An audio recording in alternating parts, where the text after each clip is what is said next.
Oh my gosh, volatile might be a good word. It's definitely been a bit of a roller coaster for us.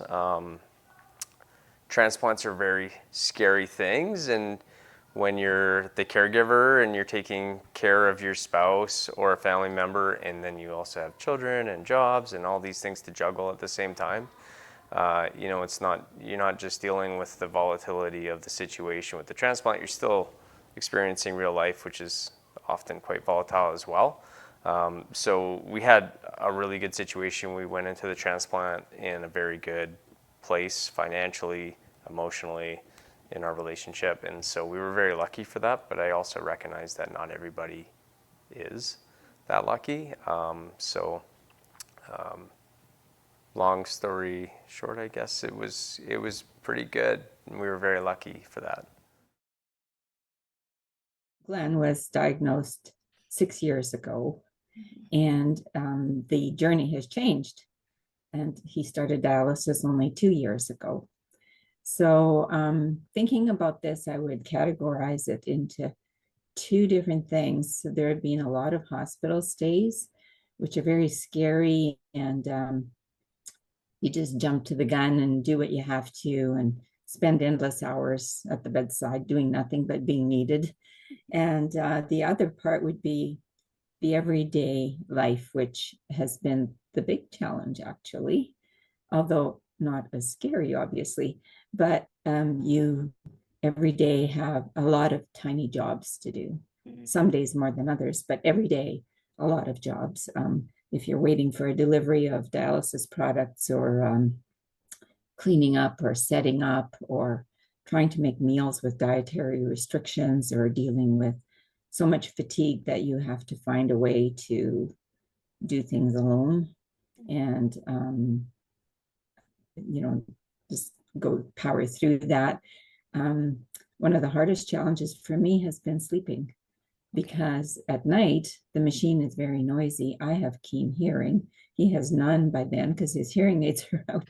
So there's, between not that many, we're better at it now, alarms and so on, but um, just, night noises and so on. And then the machine cycles in and out. And so you're awake off and on, off and on, off and on. And then I don't sleep during the day, but he's so tired, he sleeps all the time.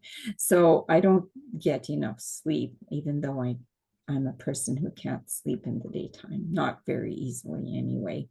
So that's a big challenge. I'm a caregiver to my wife, Anna, who is not yet a recipient, but she's been doing her hemodialysis, preparing and waiting for kidney donation for just over 2 years now.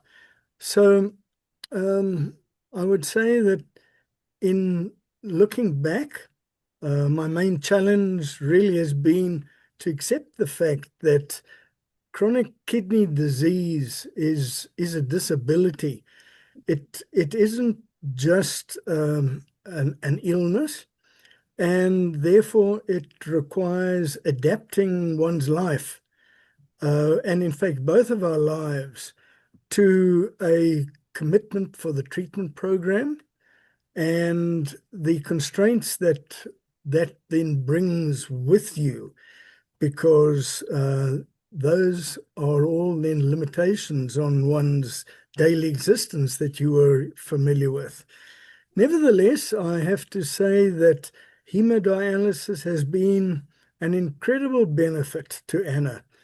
And this has been a great improvement in her lifestyle, which allowed her to return from the illness that she was suffering and the unhappiness that it was and the grayness in her life.